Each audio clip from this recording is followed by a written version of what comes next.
जय हिंद दोस्तों। आज हम देखने वाले हैं कि 26 जनवरी को ही गणतंत्र दिवस क्यों मनाया जाता है। उससे पहले हम जानेंगे कि गणतंत्र का अर्थ क्या होता है।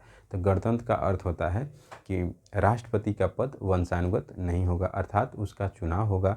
ये चुनाव प्रत्यक्ष रूप से भी हो सकता है और अप्रत्यक्ष रूप से भी हो सकता है। जैसे अमेरिका के राष्ट्रपति का चुनाव प्रत्यक्ष रूप से होता है और भारत के राष्ट्रपति का चुनाव अप्रत्यक्ष रूप से होता है। तो आइए देखते हैं कि 26 जनवरी को ही गणतंत्र दिवस क्यों मनाया जाता है। 15 अगस्त 1947 को भारत आज़ाद हो गया। 15 अगस्त 1947 को भारत आज़ाद हो गया, लेकिन भारत का अपना संविधान नहीं था। ये व्यवस्था चलाया जा रहा था आज़ादी के बाद भारत शासन अधिनियम 1935 के द्वारा। भारत का शासन प्रशासन जो चलाया जा रहा था वो चलाया जा रहा था भारत शासन अधिनियम 1935 के द्वारा। 1947 से पहले 1946 में भारत में कैबिनेट मिशन आया। उसके तहत संविधान सभा का गठन कर दिया गया। और संविधान सभा का गठन इसलिए किया गया था क्योंकि वो भारतीय संविधान का निर्माण कर सके और इसमें 389 सदस्य निश्चित किए गए थे। संविधान सभा में 389 सदस्य निश्चित किए गए थे, जिनको जिम्मेदारी दी गई थी कि आप भारतीय संविधान का निर्माण करें। जब भारत 15 अगस्त 1947 को आज़ाद हुआ तो उसी दिन पाकिस्तान भारत से अलग हो गया और ये 389 सदस्य घट के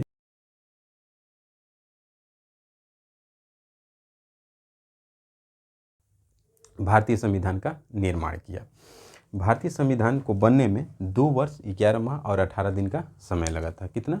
तो 2 वर्ष 11 माह और 18 दिन का समय लगा और आखिरकार भारतीय संविधान 26 नवंबर 1949 को बन के तैयार हो गया। लेकिन संविधान इस दिन लागू न होकर ये लागू हुआ था 26 जनवरी 1950 को। तो संविधान 26 नवंबर 1949 को बन के तैयार हो गया था, तो उस दिन क्यों नहीं लागू हुआ? ये क्यों 26 जनवरी 1950 को लागू हुआ? तो आइए देखते हैं कि क्या कारण था। तो चलते हैं हम इतिहास की तरफ। तो इतिहास जैसे 28 दिसंबर 1885 में भारतीय राष्ट्रीय कांग्रेस की स्थापना होती है और इसका प्रत्येक वर्ष दिसंबर माह में वार्षिक अधिवेशन होता है और ये अधिवेशन दिसंबर 1929 में भी हुआ था। ये अधिवेशन दिसंबर 1929 में पंजाब प्रांत की राजधानी लाहौर में किया गया और इसके अध्यक्ष बनाए गए पंडित जवाहरलाल नेहरू। पंडित जवाहरलाल नेहरू ने 31 दिसंबर 1929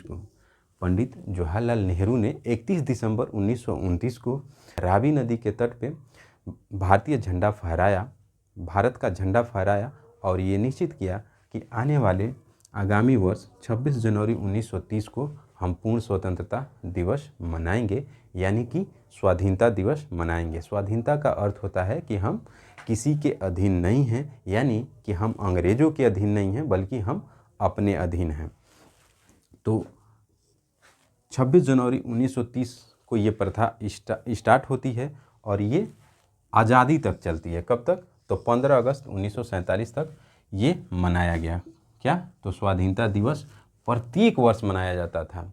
26 जनवरी को प्रत्येक वर्ष स्वाधीनता दिवस मनाया जाता था। कब से?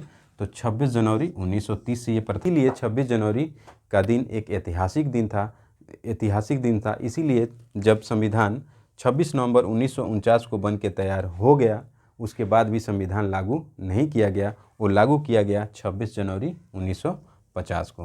तो 26 जनवरी 1950 को हम क्या बने? गणतंत्र हुए। क्योंकि हमारे ऊपर किसका शासन हुआ? तो संविधान का। हम किसके अधीन हैं? तो संविधान के अधीन हैं। यहाँ तक कि राष्ट्रपति, आपके उपराष्ट्रपति, प्रधानमंत्री, मंत्रिपरिषद, ये जो भी अपनी शक्तियाँ प्राप्त करते हैं वो किससे प्राप्त करते हैं? तो संविधान से प्राप्त करते हैं। तो ये रहा आज का कि 26 जनवरी को ही गणतंत्र दिवस क्यों मनाया जाता है। आप आशा करते हैं कि आप समझ गए होंगे। इसके पीछे सिर्फ एक ही कारण है, वो कारण है कि 26 जनवरी 1930 को हमने क्या स्टार्ट किया था? तो पूर्ण स्वतंत्रता दिवस मनाना स्टार्ट किया और ये कब तक चालू रहा? जब तक अंग्रेज़ भारत को आज़ाद नहीं कर दिए। भारत को आज़ादी कब मिली? तो 15 अगस्त 1947 को। इसीलिए 15 अगस्त को हम क्या मनाते हैं? तो स्वतंत्रता दिवस मनाते हैं। और संविधान कब बन के तैयार हुआ? तो 26 नवंबर 1949 को। इसीलिए इस दिन हम संविधान दिवस मनाते हैं। और संविधान लागू कब हुआ? तो 26 जनवरी 1950 को, इसीलिए इस दिन हम क्या मनाते हैं, गणतंत्रता दिवस मनाते हैं। आइए देख लेते हैं कुछ और पॉइंट। इस दिन क्या किया जाता है, तो इस दिन राष्ट्रपति दिल्ली के लाल किले से भारतीय ध्वज फहराते हैं। इस दिन राष्ट्रपति दिल्ली के लाल किले से भारतीय ध्वज फहराते हैं। आप देखे होंगे कि 15 अगस्त को प्रधानमंत्री दिल्ली के लाल किले से ध्वज फहराते हैं, लेकिन गणतंत्र दिवस पे राष्ट्रपति दिल्ली के लाल किले से क्या फहराते हैं, भारतीय ध्वज फहराते हैं। और इस दिन क्या होता है, तो इस दिन प्रधानमंत्री, कैबिनेट मंत्री और तीनों सेनाओं के अध्यक्ष और भी महत्वपूर्ण लोग वहाँ उपस्थित होते हैं। कहाँ पे, तो लाल किले पे। और राजपथ पे क्या किया जाता है, तो परेड होता है और इसमें सलामी दागी जाती है तोपों का, और इसमें विमान उड़ाए जाते हैं। और इस दिन मुख्य रूप से भारत का शक्ति प्रदर्शन किया जाता है। इस दिन झांकियाँ निकाली जाती हैं विभिन्न प्रकार के।